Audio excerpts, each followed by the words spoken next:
We're at the IKO roofing shingle factory in Wilmington, Delaware, just a couple of hundred yards from the Delaware River. In the factory behind me, they manufacture enough shingles to roof about 100,000 average-sized U.S. homes. Let's get together with Henry Fear, the plant manager, and take a little tour.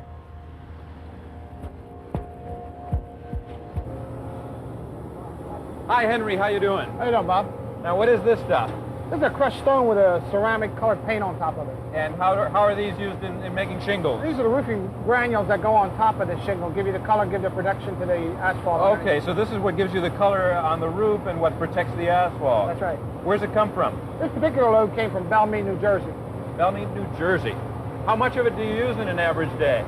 Average day, about 400 tons. 400 tons of it? That's a lot. And you just drop it into these storage holes underground, or what? No, it goes down on a conveyor belt over to an elevator, then up and drops into the tanks. Okay. Henry, what are the other basic raw materials in making roofing shingles? Basically, asphalt, fiberglass, and organic felt. Okay. Can we take a look at the process? Sure, inside. So what's this over here, Henry? This organic felt, Bob. Just paper? Just paper. Paper and wood chips. Giant spools of it. What do they weigh? About 1.5 to 2 tons each. There's nothing but the chalks holding them in place now. That's right. Get away from those. And then what are these big white rolls over here? This fiberglass mat, Bob.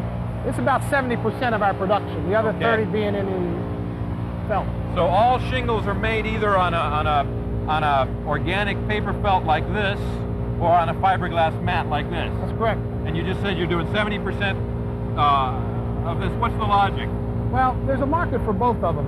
Yeah. And the organic shingle is a much firmer shingle, better wind resistant. That takes the north and cooler in the coastline, and the fiberglass shingle is the 70% is the warmer southern climate. So if you're in a cold and windy climate, you might be better off having organic shingles on there. That's correct. And right now you're making fiberglass match-based shingles. Yes. Yeah. And this is where the process begins. Right. These are where the rolls are unrolled into the manufacturing line. The splicing table here is where they stop the one roll to put the other new roll on. When you run out of one. But why do you have all the material going up and down around these rollers? Well, Bob, you never want the manufacturing line to stop. So we accumulate enough in here that when we put the new roll on, that we can stop that, splice it on, and the machine doesn't ever know it.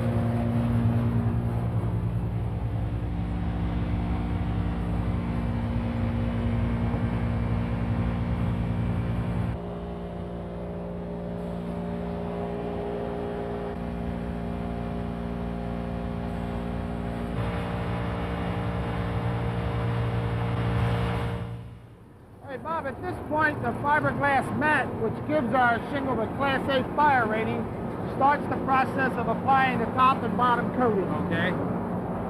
Here at the coater, the filled coating comes out on the top of the sheet. The excess goes into the pan. It's picked up by this inking roll, and the excess is scraped off by this scraper. How hot is that asphalt? About 490 degrees. And at this point, we try to put that fiberglass mat right in the middle of the shingle. So that you've got a coating on both sides? Yes, sir.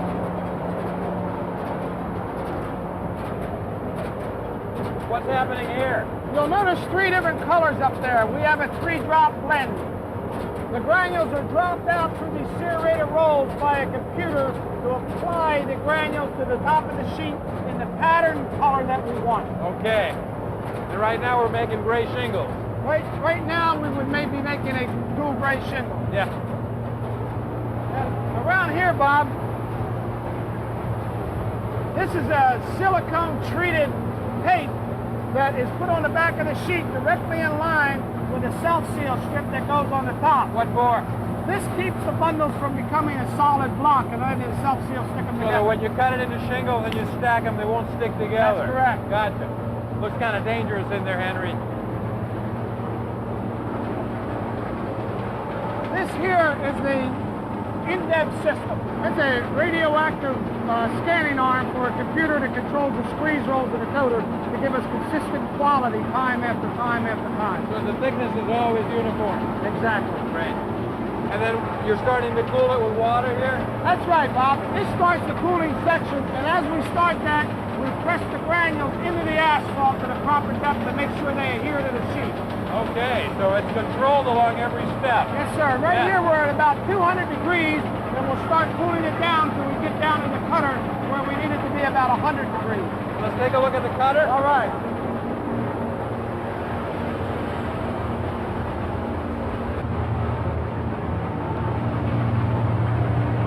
So when do they start looking like shingles? Cut them down here at the other end.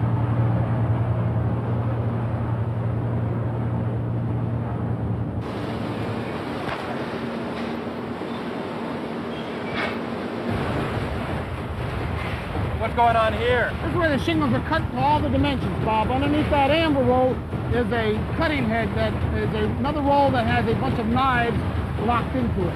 So that all the different cuts are being made to the roll goods. And out of each section of roll good, you're making 3 shingles? We're making 4 shingles. 4 shingles. Wow. Then they come down here and they go into individual stackers.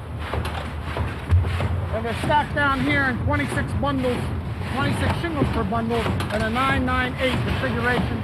Drop down out the timing conveyor to the high lug, over to the wrapping conveyor, and onto the palletizer. But at this point, we got the finished product. We're finished.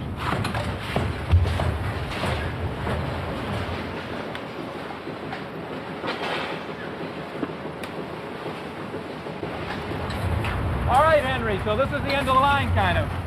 This is the wrapping machine. This Yeah. will wrap 30 bundles per minute. Puts the asphalt on the top seal, folds it over. Over in the far gluing conveyor, it puts glue on the end flap. Shoes fold them over. Then the product's finished. It goes Yeah. to the palletizer, from there to the warehouse. It's a great machine. I've carried plenty of them on my shoulder up the ladder. I know they don't tear apart.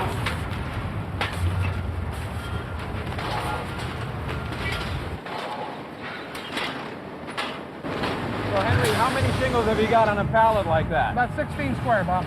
A square is an area 100 square feet. 16 is about the average size house, isn't it? That's right. That's fabulous. You know, these shingles will cost us about $30 a square as opposed to close to $100 a square for cedar. So we're really glad to be able to use them. Thank you for the tour. Glad you came by. All right.